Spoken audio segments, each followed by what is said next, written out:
I think that there already is an infusion of psychedelic consciousness back into the West. I think it's happening. One of the things I've noticed, obviously because it's a personal interest of mine, is the way that consciousness of ayahuasca is growing. And again, I almost get the sense of that purposive and loving entity behind ayahuasca, which can only work through human consciousness, that it cannot intervene directly in the physical world, but it can intervene through consciousness, is working to do that.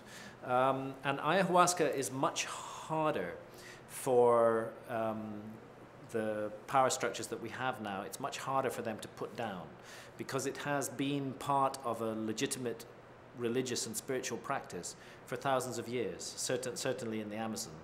And we can't just dismiss all that as primitive mumbo jumbo and superstition. We have to get to grips with that on its own terms.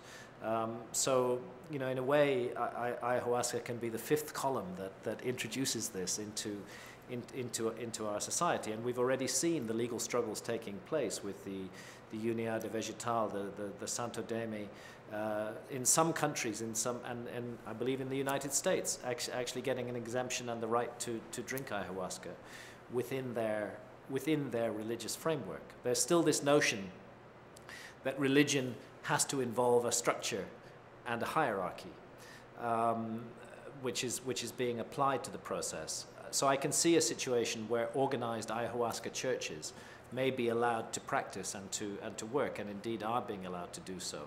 I think what's much further off is the right of individuals or groups of individuals to conduct ceremony together and to explore the ayahuasca experience without that overt religious structure, but that would be desirable.